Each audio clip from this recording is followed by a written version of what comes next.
casually while you're watching football on a Saturday, you feel like you could have 8 of these. So I don't need to have the 10 ounce of Pliny for $11 at a bar. No offense to Stoney's Uptown. Big fans. Fence Manor, big fans. But I'm with you. Like, this is one of those, I can see why this would be a fan favorite. And knowing that this is, you're on the same kind of drinking level as me, makes it, we just bonded. And you don't even know it. Yeah, well, awesome. Here's that.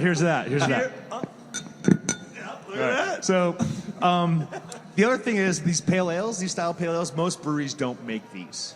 They're too simple, and they're too easy to fuck up and not do very well. Baere does this beer very well. So you go to most breweries, they're going to have IPAs and not pale ales. They're going to have some other beers. This is a very delicate beer to brew and brew very well, in my opinion. And I love breweries who do pale ales. What makes it so difficult? Would you mind elaborating for our beer geeks? It's low out there alcohol. It's low alcohol, and it has to be very balanced, right? Okay. I mean, here you're tasting the grain, you're tasting the hops all at the same time. IPAs are usually more unbalanced, where they're more hop forward. Yep. But to make a really nice, well-balanced, low alcohol beer that's full of flavor, that's where a brewer earns his stripes. That's where a brewer is really known for being good. It's kind of like that. Like, you do get a bit of the malt and everything in a pale ale, and then you also, like, it's kind of like lagers. Lagers are really hard to brew if you want to brew them well. But, you know, the funny thing about pale ales is, I remember when I first moved out here, Dale's Pale, I would slam that beer. See, I'm a Mama's Yellow Pills if we're going to talk Oscar Blues, and, you know, we're not here to pump, other places, but we always do. That's what. Now, see, Dale's to me is more of an IPA. That's a more hop forward. It does. That's what I would that balance, too. because it does get into that IPA realm, like the hoppiness of it. But at the same time, I think I was also more impressed with, because they were the first canners of craft beer, which is another big thing in Colorado. Huge. Colorado, game-changing, was the first state to say, hey, we're making this craft beer. And these guys at Oscar Blues were like, let's fucking can this shit. So people, because the Colorado lifestyle, like, I love taking bottles. And it sucks, though, because, like, you need But they've been able to reap the benefits because, they've opened their place in Asheville, which has become like Boulder East. Mm-hmm. There's a New Belgium over there as well now. I feel like those companies that were kind of on the forefront of mass production in the Colorado scene have been able to reap the benefits, whether it be canning or even like, obviously the Fat Tire, but we keep talking about these kind of beers that are mass drinking. Yeah. The Blue Paddle, that gets my dick hard. I can drink those things, by the gross, so to speak. Yeah. But I couldn't agree more. You kind of set the tone, and also the Oscar Blues label in itself is almost recognizable nationwide. So I couldn't agree more with you, Chris. And those guys are Southerners, so shout out to the Southerners. They're definitely Southerners, man, to the bone. I think they're from Alabama. They are from Alabama. Yeah. And hey, man, when you see Colorado race cars sponsored by Oscar Blues, they're bringing their Southern heritage with them up to that short track up in Loveland or wherever they do that is. It's awesome. Hell yeah. Shout out to our fans that also happen to like funny cars, NASCAR, all of the if you can gamble on it, I'm in. But let's get back to you and a little bit more. So Breckenridge, I like the Avalanche. I don't know how implemented or how, involved you are in that process, but let's continue on the path. Your life sounds a lot cooler than ours, but at the same time, you got a couple of years on us, so we'll catch up with you. So we went from Breckenridge Brew to and when I left there, I became sort of a consultant. So I started working with really small breweries around the state that didn't have marketing departments or stuff like that needed help with maybe some programming or some packaging help or rebranding and stuff like that. So I started working with places like Canna Creek out in Grand Junction and Pug Ryan's up in Lake Dillon, some of these small breweries, and helping them kind of take their next steps. And then while I was consulting and helping some of these small guys, one of the clients I had was the Brewers Guild. They hired me to help them do some fundraising and some really basic marketing and communication stuff. And then, I don't know, maybe it was a year before that just turned into a full-time job. So for people who may not know, what is the Colorado Brewers Guild? What do you guys do? Yeah, so we're a nonprofit trade association, just like plumbers have a trade association and home builders, and everyone's got a trade association. Is it like unionizing everybody? Well, we're not unionizing. Basically what we do, we promote and protect Colorado beer. Gotcha. And it started out as a protection. In 1995, when the guild started, There were some breweries around the state that needed to run some legislation through the Capitol, right? So they had got together to do that. Like, you have to have a unified voice in an industry to get something changed within state law. Yeah. Making alcohol is very highly regulated by our government, as you can imagine. So, Fucking cunts. so we try to make sure the beer laws in Colorado remain favorable. And so when they started in 1995, they had some legislation to run through. It was mostly on brew pubs. Long story short, the guild started there. And so we are a lobbyist group. We go to the state capitol. We have relationships with our senators, with our representatives, and we work with them to make sure the brewing laws in our state are favorable for small breweries. We have 400 breweries in Colorado. Go to Utah. They've got about 35, but they don't have favorable laws. They don't want alcohol made in their state. So the states that like this and see the economic impact will keep their laws friendly. And a lot of states are duplicating what we have here so they can have a robust beer industry in their state. Texas has changed laws. North Carolina, probably the biggest. They changed laws big time. I mean, about 8 or 9 years ago, I think they had a beer limit of 4% in North Carolina. Let's not throw stones because Mississippi, Alabama boys. I mean, we just recently moved from the 4.9 or the 5.9 or whatever. So you could I can get Budweiser in the gas station at 5.2 or whatever the hell it is, but we were not allowed to have much more than that. And it recently, literally, like in the last 4 years, has changed. So now, like, even folks like Yingling weren't allowed around. You know, like it sucked ass, but at the same time, like when you get here, it was eye opening. You know, and I specifically remember the Avalanche being one of those first ones. I was like, oh, this fucks. This beer fucks, and it's delicious. So that's awesome that y'all keep everyone true. Do you have a favorite state senator that you want to give a shout out to? You don't have to. We're not. No.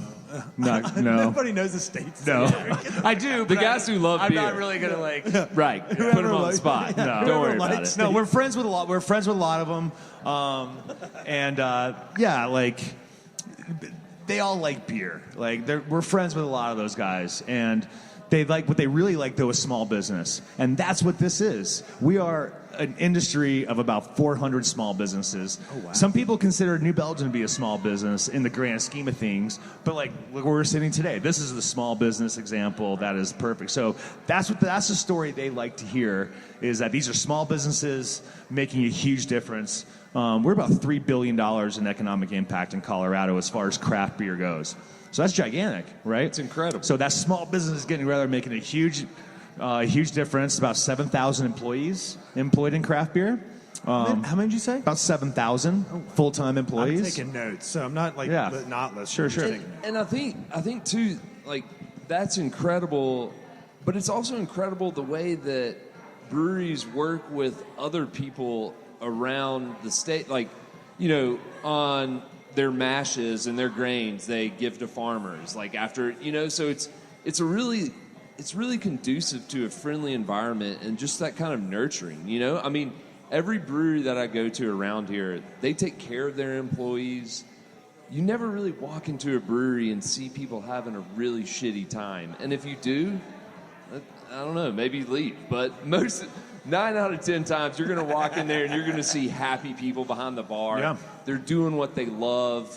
You don't work at a craft brewery unless you want to. Like that's the best part about our industry. Yeah, we want to work our buddy here. Connor here, he's killing it. Yeah, he wants to work here. Yeah, he wants to be here. And not many people in craft. Like you go to, I don't know, some other industry, pick it.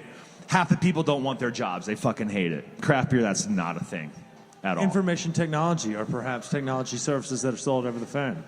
I know a lot of people that don't like that. Or if you perhaps write grants. I know folks that hate the job that do that.